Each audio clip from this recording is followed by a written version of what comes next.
ఎందుకు వెళ్ళిపోయారంటే చెల్లి ఎందుకు పోయింది? సరే అది వేరు. పార్టీలో ప్రాధాన్యత లేకపోవడం. అసలు పార్టీనే లేదని అనుకుంటున్నారు కదా మీరే అంటున్నారుగా. ఏమని పార్టీ అసలు రేపు ఎట్లా ఉంటుందో నేను ఆయన మాత్రమే ఉంటామని చెప్పి మాట్లాడుతున్నారు. అవును, కాంగ్రెస్ లోకి పోవాలని మంతనాలు జరుగుతున్నాయి కిషోర్ అన్న అని చెప్పినా. అదే విధంగా ఉన్న వాళ్ళైనా గౌరవం ఇస్తే ఉంటారో వాళ్ళకు ముఖ్య ప్రాధాన్యత ఇవ్వాలా. నీ బడిగా పాదయాత్ర చేసిన వాళ్ళందరూ నీ బడిగా ఉన్నారా ఈరోజు? లేరు కదా, ఉన్నారు కదా చాలా మంది. చాలా మంది వాళ్ళైనా ఎందుకు మారినారంట? నిన్ను అంత నమ్మినప్పుడు నువ్వు ఏ విధంగా చూసుకోవాలి వాళ్ళను? తప్పు ఎక్కడ జరుగుతుంది? తప్పు జరుగుతుంది. అది ఎక్కడ, ఎవరి దగ్గర నుంచి? అన్న దగ్గర నుంచే జరుగుతుంది, ఇంకెవరి దగ్గర నుంచి జరుగుతుంది? మీటింగ్లు పెడుతున్నాడు ఆయన, అందరూ మీటింగ్లు పెట్టి మనం అందరితో ఈ రకంగా వెళ్ళాలి, రేపు రాబోయే రోజుల్లో మన పార్టీని మళ్ళీ పైకి తీసుకురావాలని చెప్పి మాట్లాడుతున్నాడు. సమన్వయకర్తలను ఏర్పాటు చేసుకున్నాడు ఆయన, అన్ని జిల్లాలకి సమన్వయకర్తలను ఏర్పాటు చేశాడు. వర్క్షాప్ పెట్టాడు ఆయన. అన్ని పెడతాడు. దానికి వెళ్ళారా?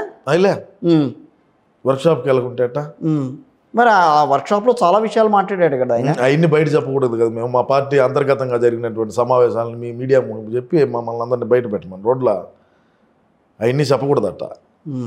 పార్టీలో జరిగినటువంటి అంతర్గత సమావేశాలను బయట చెప్తారా కిషోరన్న? చెప్తారా? నువ్వు చెప్పు.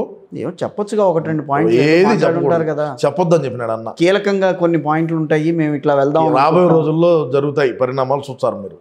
మరి ఆ సమావేశంలో ఎక్కడా కూడా వ్యవహారం ఏం బయటికి రాలేదా? మా ఇద్దరి మధ్యన గొడవలు జరుగుతున్నాయి అన్న విషయం ఎక్కడ చెప్పలేదు. అది పార్టీలో చెప్పలేదు, బయటకు వచ్చి చెప్పాడు. అదే వచ్చింది దెబ్బ. ఆడనే చెప్పిన ఉంటే మేమే దాన్ని ఏదో ఒక ఇష్యూ క్లోజ్ చేద్దాం. ఎలా క్లోజ్ చేస్తుంటారు మీరు? వారన్నీ పాసుకోవాలి, మేమే మాట్లాడుకుందాం. మేమేగానే మాట్లాడుకొని సర్మిల అక్కడికి రాయబారం పంపించడం, ల్యాండింగ్ అవటం ఎట్నో జరుగుండో. వైట్ హౌస్ లో ఆల్రెడీ కూర్చుని సుబ్బారెడ్డి అన్న ఉన్నాడు, అందరూ ఉన్నారు. ఆడనే ఏదో ఒకటి జరిగిండో. అట్లా అంటే బయటికి చెప్పినా వీళ్ళు కూటమి ప్రభుత్వం వాళ్ళు వేసుకుంటుంది. మనం జనసేనలో ఉండేటువంటి వాళ్ళని మనం సఫాయిగా మాట్లాడితే అంతకు ముందు ఏం చేస్తామో మామూలుగా ఉంటుంది వ్యవహారమా, అయిపోయే కథ. కానీ లోపలికి వచ్చేవాళ్ళు మాత్రం బయట పార్టీల నుంచి వచ్చి లోపల జాయిన్ అవుతున్నారు వైఎస్ఆర్ కాంగ్రెస్ పార్టీలో. అవుతారు కదా. మన ఈ మధ్యన ఒక ఆయన ఎవరో విజయనగరం జిల్లా ఆయన ఒక ఆయన జాయిన్ అయ్యాడు వచ్చి. రాబోయే వాళ్ళు కూడా ఇంకా చాలా మంది ఉన్నారు.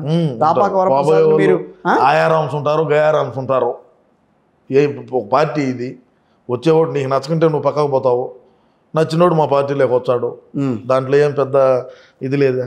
ఫైనల్గా తెలుగుదేశం పార్టీ, జనసేన, బీజేపీ మూడు కలిపి ఏర్పాటు చేసిన కూటమి ప్రభుత్వం 5 ఏళ్ల పాటు నడుస్తుందా? నడుస్తుందని అనుకుంటాను నేను.